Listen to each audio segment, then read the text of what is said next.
할렐루야. 한 주간 동안 우리 하나님 은혜 가운데 평안하셨습니까? 네, 오늘은 우리 어버이 주일이자 또 우리 교회에서 이렇게 세대 통합 예배로 지금 이제 예배를 드리고 있습니다. 1부 예배는 우리 유치부, 초등부 우리 아이들과 함께 예배를 드렸고요. 그때는 제가 이렇게 진땀이 많이 났었는데, 2부 예배는 우리 중고등부 우리 학생들과 우리 청년회 우리 형제 자매들이 함께 예배를 이렇게 드리게 되었습니다. 주일마다 우리 유치부, 초등부 그리고 중고등부와 우리 청년부가 또 이렇게 따로 모여서 예배를 드립니다. 아마 오늘 이 예배를 우리 어른들이 드리는 이 예배의 어떤 환경이나 어떤 그 모든 어떤 순서들이 우리 자녀들이 드리는 그런 예배적 환경과는 맞지 않을 거예요. 그래서 혹 어렵고 힘들어할 수 있습니다. 우리 자녀들이 저기에 이렇게 중고등부 아이들이 앉아 있는데, 우리 자녀들을 한번 이해하면서 보시는 이 예배 시간이 되었으면 좋겠고, 또 우리 자녀들은 우리 부모님이 그리고 우리 교회 어르신들이 또 어떻게 예배를 드리는구나 하는 것을 한 번 더 알고 또 이해하는 그런 시간이 되었으면 좋겠습니다. 지난 8일이 어떤 날이었죠? 우리 중고등부와 우리 청년부 지난 5월 8일이 어떤 날이었죠? 잘 모르는구나. 네. 어버이날입니다. 1년에 한 번밖에 없는 어버이날. 그러면 우리 중고등부 학생들과 우리 청년부, 우리 청년들은 부모님께 그날 카네이션 달아드렸어요? 선물도 드렸어요? 그렇지. 받는 것은 좋아하지만, 익숙하지만 우리가 또 부모님의 그 은혜에 또 이렇게 보답하는 것은, 감사를 표하는 것, 우리의 마음만큼이나 쉽지 않은 것이 지금 우리가 살아가고 있는 그런 현실이 아닐까 싶습니다. 근데 참 감사한 것은, 제가 듣기로 이 많은 성도들이 지난 주일 설교를 듣고 시간을 내어서 이렇게 부모님 댁을 다녀왔다고 하더라고요. 제가 그 말씀을 들었을 때에 참 감사하더라고요. 담임 목사는 시간을 이렇게 내지 못해서 이게 가지 못해 참 저는 마음이 아팠는데, 그럼에도 불구하고 우리 성도님들이 이렇게 시간을 내어서 부모님께 찾아뵙고 또 이렇게 자녀로서의 그 본분을 감당하게 하셨다는 그런 이야기 들을 때 참 감사했습니다. 저는 이것이 산교육이라고 생각을 합니다. 왜냐하면 우리가 부모이지만 동시에 자녀로서 부모에게 하는 것을 우리의 자녀들이요 그대로 다 지켜보고 있기 때문에, 그렇기 때문에 이것은 중요할 수밖에 없습니다. 왜냐하면 지금 저와 여러분들이 살아가고 있는 이 세상이 어떠합니까? 부모님에 대한 사랑과 공경, 그리고 이것이 자녀의 마땅한 도리임에도 불구하고 점점 사라져가고 있는 천륜이 깨어진 이 시대적 환경 속에서 우리가 살아가고 있기 때문에 그렇습니다. 심지어 자신을 낳아주고 길러주신 부모님을요 경제적인 이익의 수단으로 이용한다든지, 또 나의 삶에 도움이 되지 않는다는 이유로 유기하는 이런 현대판 고려장이 뻗어시 벌어지고 있는 것이 믿기지 않는 이 시대적 현실이라는 거예요. 그러므로 저는요 이 시간을 통해서 우리 자녀의 부모이면서 동시에 노년이 된 부모님들의 자녀인 우리 성도님들의 이 부모님에 대한 마음과 태도, 그리고 섬김의 모습을 다시 한번 돌아보면서 우리의 마음을 다시 한번 새롭게 하는 그런 은혜의 시간이 되기를 간절히 소망합니다. 원래 이 어버이날은요 약 100여 년 전에 미국에서 유래한 것입니다. 그런데 우리나라에서는 1956년 5월 8일을 어머니 날로 제정하였다가 그럼 아버지는 무엇이냐 이래서 반대에 부딪혀서 그 뒤에 1973년에 어버이날로 명칭을 바꾸어서 이렇게 국가적인 행사로 지키고 있습니다. 근데 지난주에 지금까지도 그것이 계속되고 있다고 들었는데, 뉴스를 보니까 이 정부에서 어버이날을 다시 이 공휴일로 지정하는 문제로 이게 찬반 설문조사를 했다고 합니다. 참 갑론을박이 이게 치열하더라고요. 그런데 결과는 이게 찬성이 조금 더 앞서는 모습으로 이렇게 나타났다고 합니다. 저는 이 모습을 지켜보면서 이렇게 생각했습니다. 정부에서 다시 어버이날을 공휴일로 지정하는 것 참 중요합니다. 그러나 이것보다 더 중요한 것이 바로 우리 부모에 대한 자녀들의 마음과 태도가 아닐까, 저는 그렇게 생각을 합니다. 왜냐하면 자녀들의 부모에 대한 그 사랑과 공경의 마음이 변함이 없다면 국가에서 뭐 어버이날로 지정하든 뭐 공휴일로 지정하든 하지 않든 간에 그것과 상관없이 지금의 섬김의 모습 그대로 변함없이 부모님을 섬기고 공경할 것이기 때문에 그렇습니다. 그러므로 이것을 꼭 기억할 수 있기를 바랍니다. 우리 사랑하는 성도 여러분, 성도들이 살아가는 데 있어서 today, 즉 오늘이라고 하는 우리가 직면한 삶의 환경은 정말 중요하죠. 이것 때문에 웃을 수도 있고 어렵고 힘들어할 수도 있고, 그래서 우리의 삶을 기쁘기도 하지만 우리의 삶을 위축시키기도 하기 때문에 그렇습니다. 그러나 이런 환경은요, 얼마든지 언제든지 변할 수 있다고 하는 사실이에요. 그러나 내가 처한 삶의 환경이 아무리 어렵고 힘들어도, 그리고 시간이 아무리 지나도 변하지 않아야 하는 것, 아니 변해서는 안 되는 것이 있습니다. 바로 부모님에 대한 사랑과 공경하는 마음입니다. 세상은 이것을 천륜이라고 하고 그렇게 강조하고 있죠. 성경에서는 자녀들이 반드시 지켜야 할 본분으로 십계명에서 명령을 하고 있습니다. 제5는 내 부모를 공경하라. 계명으로까지 정해서 하나님이 명령을 하고 있습니다. 그래서 어쩌면 여기 앉아있는 우리 청년들이나 또 우리 중고등부 학생들은 내가 아직 부모가 되지 않았기 때문에 그런 부모에 대한 사랑, 어떤 섬김 잘 이해하지 못할 수도 있습니다.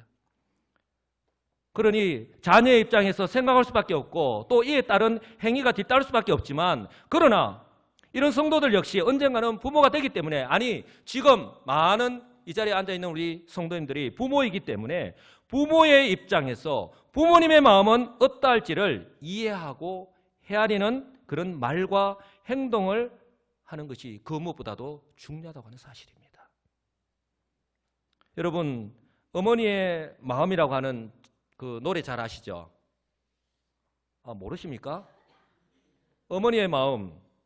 나 실제 괴로움 다 잊으시고 기를 째 밤낮으로 애쓰는 마음, 진 자리 마른 자리 갈아내시며 손발이 다 닳도록 고생하시네. 2절에 보면은 그 가사가 다가옵니다. 어려선 안고 업고 올려주시고 자라선 문기되어 기다리는 맘, 알을 쌓 그를 뗄싸 자식 생각에 고우시던 이마 위에 주름이 가득. 3절 사람의 마음 속엔 온 가지 소원, 어머님 마음 속에 오직 한 가지, 아낌없이 일생을 자식 위하여 살과 뼈를 깎아서 바치는 마음. 여러분, 어찌 우리가 찬양으로 우리 부모님의 그 사랑, 그 은혜를 다 이야기할 수 있겠습니까? 다 고백할 수 있겠습니까?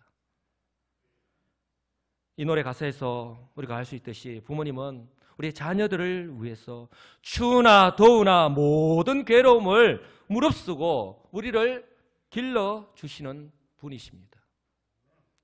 여기 앉아계시는 우리 어머니들, 자기의 이름을 잊은 지 오래지 않습니까? 그럼에도 불구하고 누구 엄마로 살아가는 것을 조금 더 부끄러워하지 않는 것이 우리 어머니의 모습이잖아요. 제가 영상을 보았는데, 감동 영상을 보았는데 자녀들이 실험을 했어요. 근데 회사에 찾아가서 거기에 있는 모든 청년들, 부모님들에 대해서, 특히 어머니에 대해서 전화를 해서 어머니의 이름을 언제 한번 불러봤느냐. 그리고 부모님에 대해서 언제 전화 통화를 해서 안부 전화를 했느냐라고 물었을 때에 개중에는 며칠 전에 했다고 하는 우리 사람들이 있는 반면에 한지 오래됐다고 하는, 그래서 서먹해하는 그런 자녀들이 있더라고요. 근데 자녀들이 어머니에게 전화를 했어요. 누구누구씨, 엄마가 아니라 누구누구씨 했을 때에 그 엄마와 그 자녀가 순간 그 약간의 정적이 흐르면서 그 마음에 감동이 있는 그 모습. 엄마의 이름을 잊어버리고 누구 엄마로 살아가는 모습이 한 번도 슬펐던 적이 없느냐라고 물었을 때에 전혀 그러지 않았다고. 너희들이 내 자녀이기 때문에 정말 잘 자라줬어, 바르게 자라줘서 나는 그저 고마울 뿐이다라고 그렇게 고백하는, 저는 그 장면을 보면서 저는 몇 번을 그 영상을 보았는데 볼 때마다 제가 얼마나 눈물을 많이 흘렸는지 모릅니다. 다음에 기회가 있다면 제가 영상을 한번 보여드리도록 하겠습니다. 사랑하는 성도 여러분, 우리가 이 어머니의 마음, 이 찬양을요 아무리 애달프게 부르는 것 참으로 중요합니다. 그것도 하나의 우리의 고백이기 때문에. 그러나 우리의 자녀들이 이러한 부모님의 사랑을 알고 또 감사하는 삶을 살아가는 것이 더 중요하다고 하는 사실을 꼭 기억하시기 바랍니다. 여러분, 그렇다면 진정한 효도가 무엇일까 하는 것입니다. 어떻게 하는 것이 진정한 효도인가 하는 것입니다. 여러 가지 대답을 할 수 있지만 그 무엇보다도 우리 부모님의 마음을 이해하고 또 편안하게 해드리는 것이 아닐까 저는 생각을 합니다. 말로서뿐만이 아니라 우리의 삶의 모습으로, 우리의 행동으로 말입니다. 혹시 여러분 효도지수라고 하는 그런 말을 들어본 적이 있습니까? 효도지수. 효도에도 지수가 있다는 거예요. 만약에 우리 성도님들 부모님에 대한 효도를 점수로 매긴다면 나는 과연 몇 점이나 될 것 같습니까? 충남의 한 대학교 연구원에서 홈페이지에 일상생활에서 흔히 접할 수 있는 상황으로 효도지수 테스트를 운영해서 학생들과 일반인들에게 큰 호응을 얻은 적이 있습니다. 20개 항목에 있던 테스트인데 그 목록 중에 이런 항목이 있어서 제가 소개하려고 합니다. 어른을 대할 때에 언제나 온화하고 밝은 얼굴, 공손한 목소리로 대하는가? 부모님이나 윗어른이 부르면 즉시 대답하고 말씀이 끝날 때까지 정중하게 듣는가? 부모님께 용돈을 드릴 때에 시부모, 초부모 가려서 드리지는 않는가? 자녀된 우리의 어떤 마음과 어떤 태도, 어떤 삶의 모습이 기본적으로 어떻게 해야 되는가 하는 것을요 여기서 지금 말씀을 하고 있는 거예요. 제가 일부분을 소개했지만 그 모습들을 보면서 저 자신도 알고는 있지만 제대로 실천하지 못하는 부분이 있어서 한편으로는 참 이렇게 뜨끔했고요. 아, 다시 한 번 더 내가 마음을 가다듬어야 되겠구나 하는 생각을 하는 시간이 되었습니다. 그렇다면 세상도 이렇게 효에 대한, 아니 부모님에 대한 공경과 순종에 대한 것을 이렇게 강조하고 있는데, 그렇다면 성경은 이 부모님에 대한 효, 이 공경과 순종에 대하여 어떻게 말씀하고 있는지 오늘 이 본문의 말씀을 통해서 살펴보고 또한 교훈받기를 원합니다. 여러분 한번 따라서 할까요? 진정한 효는 말에만 머무는 것이 아니라 행하는 것입니다. 진정한 효는 우리가 말로까지 머무는 것이 아니라 행하는 것까지 나아가야 한다고 하는 사실입니다. 오늘 본문 1, 2절에서 자녀들아 주 안에서 너희에게 순종하라, 너희 부모에게 순종하라, 이것이 옳으니라.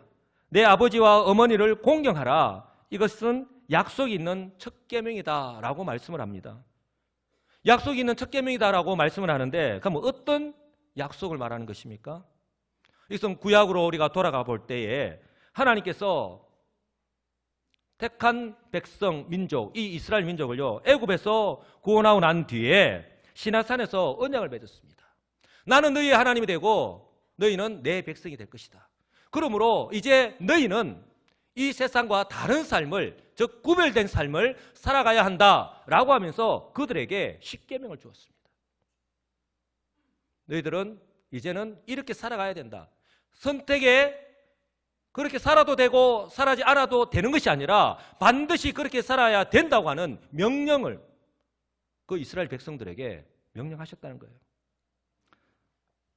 잘 아시는 대로 이 10계명은 하나님에 대한 신앙에 어때야 하는가 1계명에서 4계명까지 가르치고 있습니다.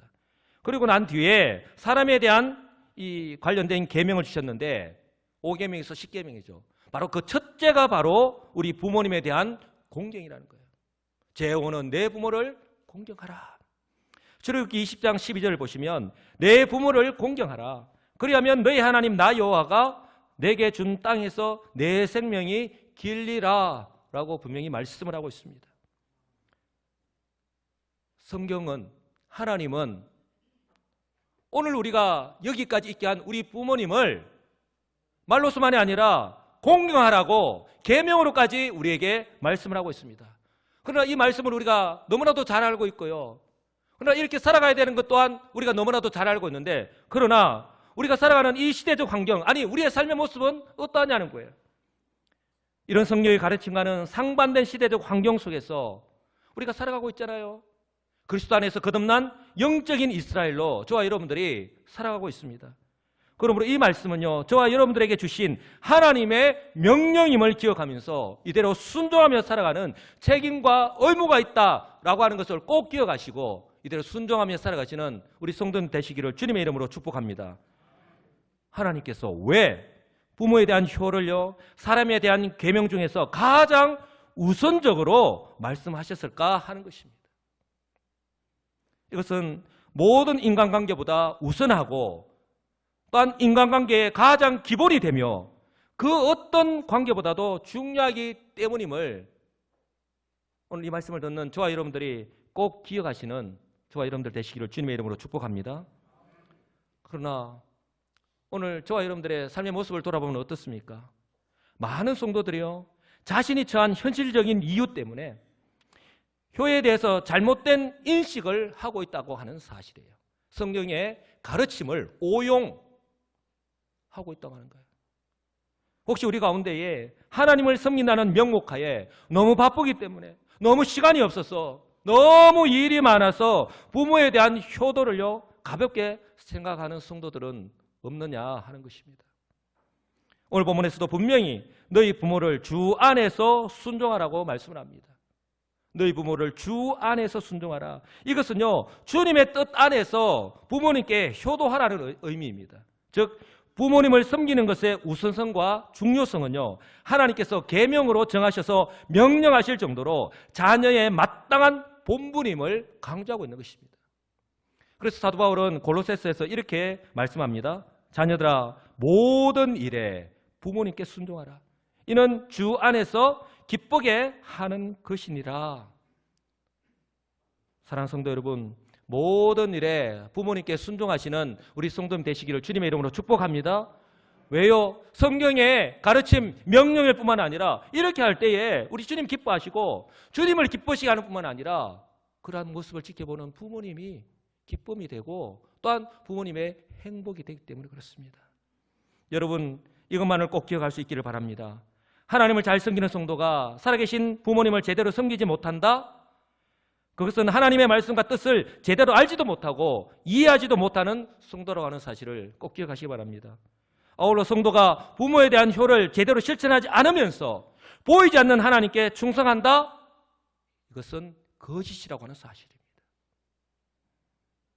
심지어 어떤 주석학자는 이렇게까지 말씀을 합니다. 무엇보다 먼저 부모님을 사랑할 수 있으며 또한 효도할 수 있도록 하나님께 기도한 후에 온전히 부모님께 효도할 수 있게 될 때에 교회에서 봉사해야 한다라고까지 이야기합니다. 무엇이 근본이 되어야 되고 무엇이 우선이 되어야 하나, 우리 성도의 기본에 대해서 말씀을 하는 겁니다. 이처럼 부모에 대한 효가 하나님의 영광을 드러내는 가장 우선적인 본분이기 때문에 사도 바울은요, 이처럼 약속이 있는 첫 계명이다라고 우리에게 가르치고 있는 것입니다. 사랑하는 성도 여러분, 성경에서 가르치고 있는 효는 부모님께서 이 땅에 살아 계실 때 사랑하고 공경하는 것임을 꼭 기억하시기 바랍니다. 그래서 이 조선시대에요, 송광정철 선생, 아마 우리 성도님들 한 번쯤 이름을 들어봤을 송광정철 선생, 뭐 조선시대 3대 문인 가운데 한 분이라 하잖아요. 유명한 이런 시조를 지었습니다. 어버이 살아신 제 섬기기란 다하여라. 어버이 살아계실 때에 섬기기를 열심히 하리라는 뜻입니다. 지나간 후면 애달다 어이하리. 평생에 고쳐 못할 일 이뿐인가 하노라. 우리가 시조라서 잘 이해를 못하겠지만 이 말씀의 내용은요, 부모님 생전에, 즉 살아계실 때에 효도를 다 해야지 돌아가신 다음에 슬퍼하고 후회해봐야 아무런 소용이 없다. 그러니까 살아계신 동안에 지극정성으로 잘 섬겨야 된다 하는 것을요 강조하고 있는 것입니다. 사랑하는 성도 여러분, 이것을 꼭 기억하시기 바랍니다. 부모님은요 우리를 기다려주지 않는다고 하는 사실입니다. 부모님은 우리를 기다려주지 않습니다. 그런데 자녀된 우리들이요 절개하는 말이 무엇입니까? 지금은 너무 바빴어. 찾아뵙지 못합니다. 지금은 너무 바빠서 자신의 노로 대답을 못하고 있는데 나중에 꼭 그렇게 할게요. 우리가 잘 쓰는 말 아닙니까? 그런데요 꼭 드라마 같던 현실이 우리에게 일어나잖아요. 자녀들이 이제 부모님께 효도하려고 하면 부모님은 더 이상 이 세상에 계시지 않습니다. 송강정철생의 말씀처럼 그때 후회해봤자 아무런 소용이 없다고 하는 사실이에요. 부모님이 살아계실 때, 아니 한 걸음 더 나아가서 부모님이 아직도 건강할 때에 부모님을 찾아뵙고 여행을 하고 또한 맛있는 거 사드리면 얼마나 기쁘고 즐겁고 행복하라는 거예요. 그런데 정말 다 늙으셔서 맛있는 거 사다 드릴 때에 더 이상 드실 수도 없고 어디 여행을 보내드리려고 할 때에 힘들어서 갈 수 없는 그런 때가 곧 다가온다는 거예요. 지난주 설교 후에 부모님들을 찾아뵙고 오신 분들이 많이 있다는 거 이제 들어서 제가 알고 있는데 그 소식을 듣고서 제가 자주 찾아뵙지 못하는 부모님을 이렇게 찾아뵙는다고 하기에 잘 다녀오라고, 그리고 부모님과 좋은 시간 보내라고 하면서 이렇게 격려해 주었던 적이 있습니다. 여러분, 이처럼 자녀로서, 아니 성경 말씀을 통해서 주의 성령께서 우리에게 깨닫게 해 주실 때에 아직 효도할 수 있는 기회가 있을 때에 오늘 말씀처럼 부모님께 순종하시는, 공경하시는, 자녀로서의 그 도리를 다 감당하시는 우리 효도하는 우리 시민교회 성도님들이 다 되시기를 주님의 이름으로 축복합니다.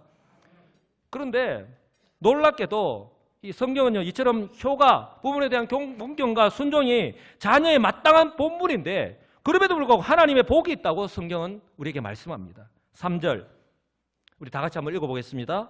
이로써 내가 잘되고 땅에서 장수하리라. 아멘. 사도 바울 역시 이 구약의 십계명의 내용의 근거로 이렇게 말씀을 하고 있는데 신명기 5장 16절에서는 이렇게 말씀을 합니다. 너는 내 하나님 여호와께서 명령한 대로 내 부모를 공경하라. 그리하면 내 하나님 여호와가 내게 준 땅에서 내 생명이 길고 복을 누리리라. 아멘. 이런 은혜와 복을 누리시기를 주님의 이름으로 축복합니다. 사람들은요 누구나 할 것 없이 땅 위에서 잘 되는 것 또한 장수의 축복을 누리기를 원합니다. 그런데 오늘 성경이요 이에 대한 정답을 우리들에게 가르쳐주고 있잖아요. 부모에게 효도하는 것이 이 땅에서도 복을 누릴 수 있다고 지금 그렇게 성경은 말씀을 합니다. 그런데 우리가 오해하지 말아야 될 것은 이 성경에서 말씀하고 있는 이 복이 단순히 이 세상의 기준인 그 부귀와 장수를 누린다는 것을 의미하는 것이 아니라는 거예요. 이 땅에서 단순히 돈을 많이 벌고 부귀 영화를 누리고 내가 오래 산다라는 것을 의미하는 것이 아니라는 거예요. 바로 하나님으로부터의 형통하게 되는 복을 의미하는 것임을 꼭 기억하시기 바랍니다. 마치 그 시편 1편에서 복 있는 사람은 악인의 길을 쫓지 아니하고 그죠? 오만한 자의 자리에 서지 아니하고, 우리 성도들이 어떻게 행하며 살아가야 될 것에 대해서 말씀하는데 바로 하나님께서 그 삶을 인정하시는 그런 우리 성도, 그렇기 때문에 그 행사가 다 형통하는 바로 주 안에서의 복 있는 삶이라고 하는 사실을 꼭 기억하시기 바랍니다. 단순히 이 세상의 복, 그것이 성경에서 말하고 있는 이 복이 아니라고 하는 사실을 여러분 꼭 기억하시기 바랍니다. 이처럼 하나님은요 우리 주의 백성들에게 형통의 복을 허락하시기를 원하십니다. 그런데 안타깝게도 오늘날 많은 주의 백성들이 나에게 주어진 현실에 너무 집중한 나머지 하나님께서 준비하고 계시는 이 복을 누리지 못한 채 살아가고 있다고 하는 사실입니다. 그러므로 지금 우리의 모습이 하나님께 복을 구하기 이전에 나 자신부터, 현재의 나 자신의 모습부터, 즉 하나님의 말씀에 순종하는 삶을 살아가고 있는지부터, 다시 말해서 가장 중요하고 기본인 부모님께 대한 공경과 순종하는 삶의 모습이 내 삶 가운데 있는지, 아니 이런 삶을 내가 지금 살아가고 있는지 먼저 돌아보시는 지혜로운 성도님들이 다 되시기를 주님의 이름으로 간절히 축복합니다. 이제 말씀을 맺습니다. 사랑하는 성도 여러분, 성경은 자녀인 우리들을 향하여서 부모님을 공경하고 순종하라 하는 것이 자녀의 본분임을 분명하게 말씀을 합니다. 중요한 것은 하나님 말씀에 대한 저와 여러분들이 삶에서 실천하는 것입니다. 진정한 효는 말에만 머무는 것이 아니라 행동으로, 우리의 삶의 모습으로 나타나야 한다고 하는 사실을 꼭 기억하시고 우리에게 주어진 이 효의 기회를 놓치지 않는 정말 지혜롭고 복된 우리 성도님들이 다 되시기를 주님의 이름으로 간절히 축복합니다. 왜냐하면 이처럼 진정한 효는 하나님 말씀에 대하여 순종하는 것이기 때문에 그 무엇보다도 하나님께서 기뻐하신다고 하는 사실입니다. 아울러 이처럼 자녀의 사랑을 받는 부모님들 역시 기뻐하시고 행복해 하신다는 사실이에요. 그러니 우리 하나님 기뻐하시고 우리 부모님들이 그렇게 기뻐하시고 그렇게 행복하시다면 우리의 자녀들 역시 기쁘고 즐겁지 않겠습니까? 여러분, 이것이 바로 하나님께서 우리에게 주시는 은혜요 복인 줄 믿으시기 바랍니다. 어떻게 보면 이처럼 부모님께 효도하는 그런 성도로서, 자녀로서 마땅히 해야 할 본분이지만 또한 도리이지만 부모님께서 이처럼 행복해 하시고 또한 하나님께 영광이 된다면 이제 저와 여러분들 어떻게 하시겠습니까? 분명 우리가 처한 현실과 환경은 성도인 우리의 삶을 좌우할 만큼 큰 영향력을 미치고 있는 것임에 틀림이 없습니다. 그러나 이것이 성도인 우리에게 하나님의 말씀보다 결코 우선되어서는 안 된다고 하는 사실을 꼭 기억하시기 바랍니다. 그러므로 매일의 삶이 아무리 바쁘고 힘들고 마음에 여유가 없다 하더라도 그럼에도 불구하고 성경의 가르침을 따라 부모님에 대한 자녀로서의 그런 본분과 도리를 다하며 살아가시는, 그래서 우리 부모님 살아계실 때, 아직 건강할 때에 자녀로서 그 하나님의 말씀을 따라서 부모님께 효도하는 그런 복된 우리 시민교회 성도님들이 다 되시기를 우리 주 예수 그리스도의 이름으로 간절히 축복합니다. 아멘.